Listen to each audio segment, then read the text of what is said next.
অন্তর্বর্তী সরকারের উপদেষ্টা পরিষদের 2 তরুণ সদস্য তথ্য ও সম্প্রচার উপদেষ্টা মাহফুজ আলম ও স্থানীয় সরকার উপদেষ্টা আসিফ মাহমুদ সজীব ভুঁইয়া আজ বুধবার পদত্যাগ করতে যাচ্ছেন বলে সরকারের দায়িত্বশীল সূত্র নিশ্চিত করেছে।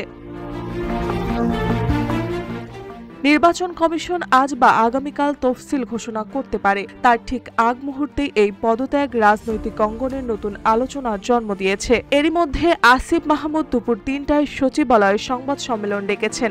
কিউব হোল্ডিংসের গল্পে সেই রেখাটি আঁকা হয়েছিল আজ থেকে 1 যুগ আগে, কেবল কাগজে নয়, স্বপ্নের মাটির উপর। শব্দ নয়, কেবল নকশাই আমাদের ভাষা। Cube holdings limited. সমসাময়িক ইস্যুতে কথা বলবেন না বলা হলেও ঘনিষ্ঠ সূত্র বলছে পদত্যাগের বিষয়টি প্রকাশ করতেই এই সংবাদ সম্মেলন।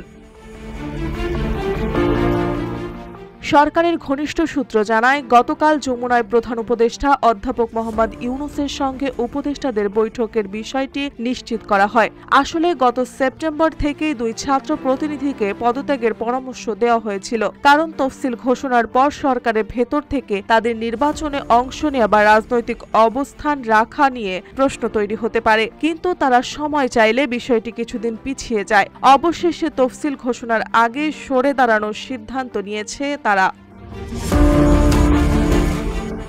জুলাই গণঅভ্যুত্থানে নেতৃত্ব দেওয়া ছাত্রদের মধ্যে 3 জন উপদেষ্টা পরিষদের জায়গা পেলেও পরে নাহিদ ইসলাম পদত্যাগ করে এনসিপির আহ্বায়ক হন। আর মাহফুজ ও আসিফ দুজনই সাম্প্রতিক সময়ে বিভিন্ন রাজনৈতিক সমীকরণের কেন্দ্রে ছিলেন। ঢাকা 10 আসনে নির্বাচন করার জল্পনা ছিল আসিফ মাহমুদের নামে। এমনকি বিএনপির টিকিটেরও কথা শোনা যায়, যদিও এই আসনে বিএনপির প্রার্থী ঘোষণা হওয়ায় তার অবস্থান এখন অনিশ্চিত। অন্যদিকে লক্ষ্মীপুর 1 আসনে বিএনপির পক্ষে নতুন মনোনীত প্রার্থী ঘোষণার পর মাহফুজ আলমের সম্ভাবনাও ক্ষীণ হয়ে গেছে।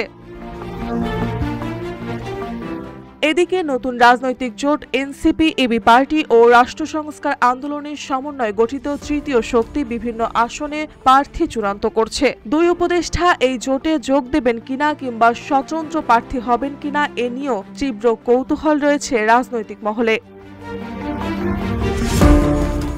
মার্জিয়া মৌ, রূপালী বাংলাদেশ।